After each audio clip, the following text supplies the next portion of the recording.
in the cart, everybody's going to say, okay, Dex and Anthony, when are you guys going to add a bat? When are you going to add a big bat to this lineup?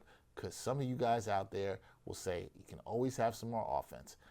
And I guess the question here, Anthony, is this lineup missing, I don't want to say missing star power because they've got stars here, but do they need another bat? And you mentioned a name earlier in Byron Buxton, who fills a need in center field. We also know he can give you a little bit in terms of the power and hitting as well too. But then on this market, you've got Kyle Schwarber, right, who we know could absolutely bring the power. We've seen it. Unfortunately, the Mets have been on the receiving end of that from his time with the Phillies. And then, you've got Alex Bregman, who can also maybe fill a need if you're not going to go with Beatty at third. But does that also block him? But he's somebody who can provide power, although he's a lot older. So I would have some concerns there. Any of these names, any other names, do the Mets need a big bat? Is this something you got to keep in the card or something you put back on the shelf? No, we're keeping this in the card. And I'm not even talking about a trade for Byron Buxton. I want Kyle Schwarber on this team. I want to take him from the Phillies. I've wanted him ever since he was in Boston. I want that offensive production. Could you imagine him in the lineup with Lindor, with Juan Soto, with Pete Alonso? And I'm saying, yes, both of those guys I want, because maybe you can get Kyle Schwarber on a shorter term deal. He'll be the DH, and by the time his contract is over, maybe it'll be time for Pete Alonso to move from first base and finally be DH.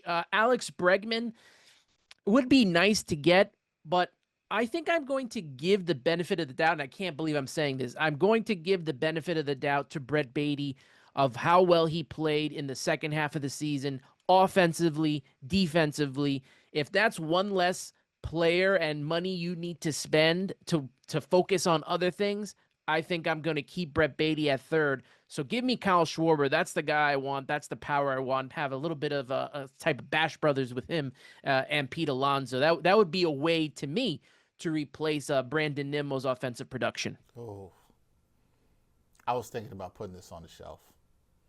And now you got me thinking about it. Do I want to put this on the shelf?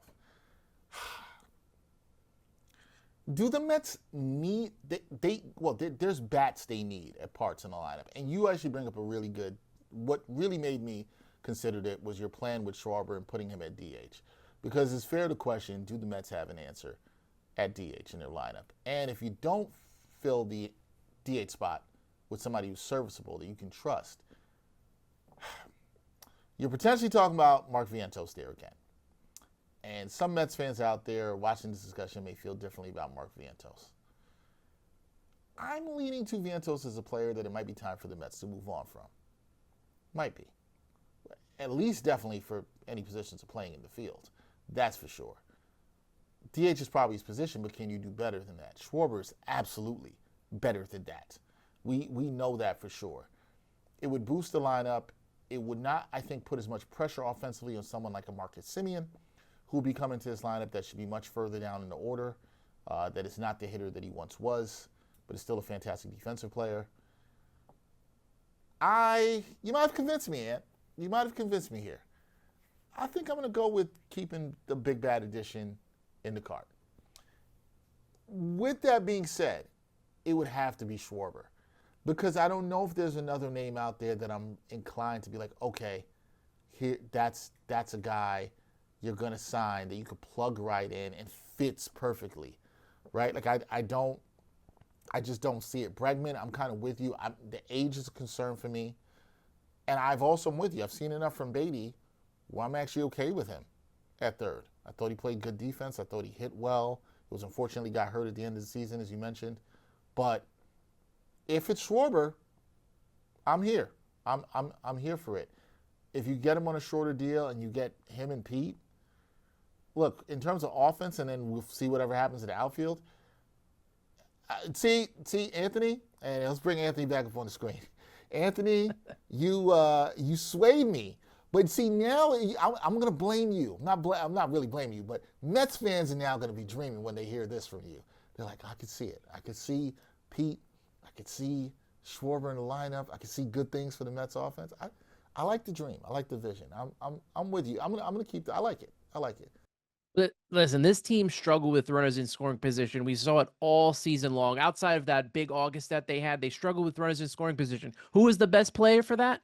It was Brandon Nimmo, and he's gone now. This team, as much as I love the run prevention and the defensive philosophy, you still have to score runs to win. And if you have Pete Alonso, who's already proven here in Queens, we know Kyle Schwarber could probably hag it here in Queens as well, especially to right field. We've seen him hit monster home runs.